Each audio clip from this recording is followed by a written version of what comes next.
There's actually a lot of Christian self-help books out there about dieting. You know, how you can pray instead of eating chips. And there isn't a lot about how we might question some of those cultural assumptions. I'm not sure there's anything about how we question those cultural assumptions from a Christian perspective around, you know, thin equals healthy, happy, successful, and those assumptions around kind of an obsessive relationship with food as a cultural norm.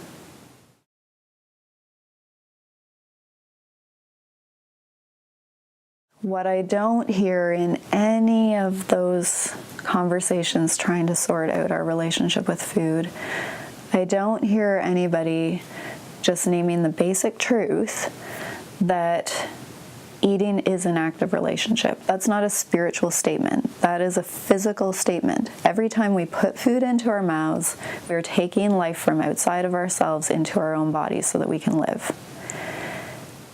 And this obsessive conversation, cultural conversation around food, starts from a false premise, which is that it's just about me.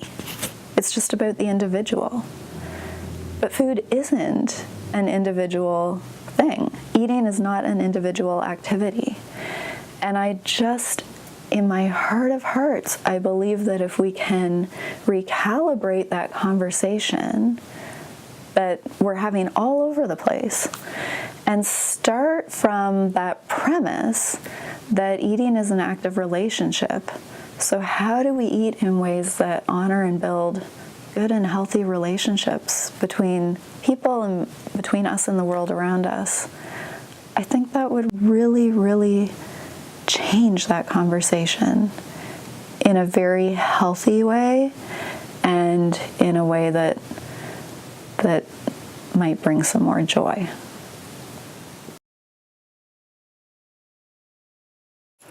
It's not a memoir, it's not a cookbook, and it is not really dieting advice, although, of course, the word diet is in the title. I think that some people who know me and know I like to exercise and eat kale and things like that think that this is going to be a book about how to eat in the standard healthy ways.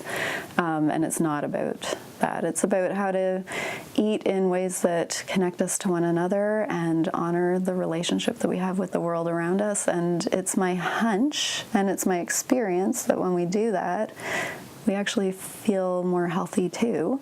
And we certainly receive that gift of joy.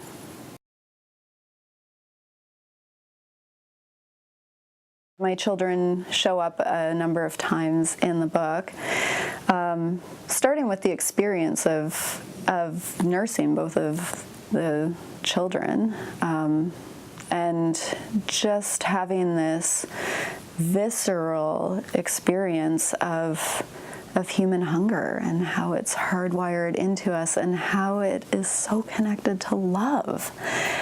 Eating's connected to love for us from the beginning of our lives, and for good reason, because survival isn't just about calories, it's also about relationship.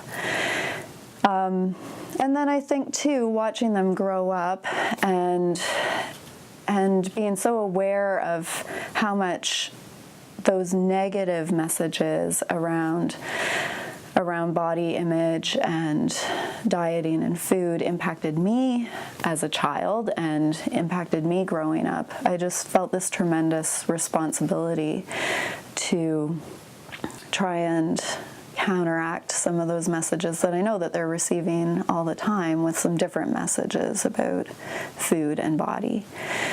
And also hoping that, you know, if I communicate some things to them in the time that I get to raise them, I hope I hope a love of food will be one of those things.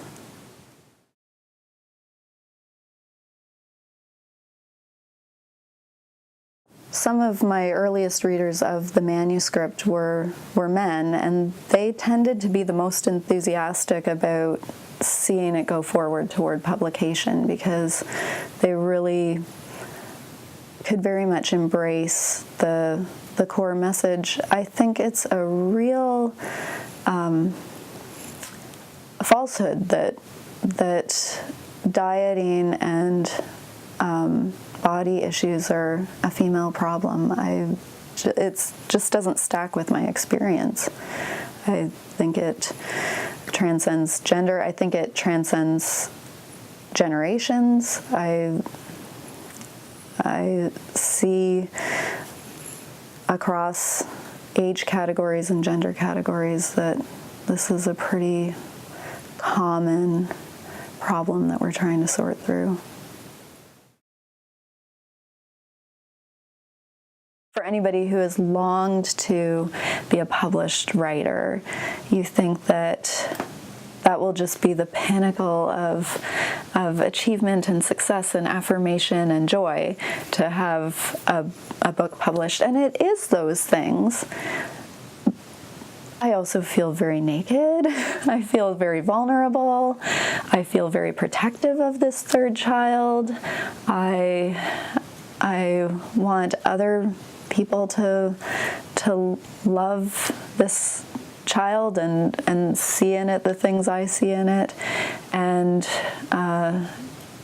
so there's a lot of letting go that also needs to happen in terms of sharing it with others.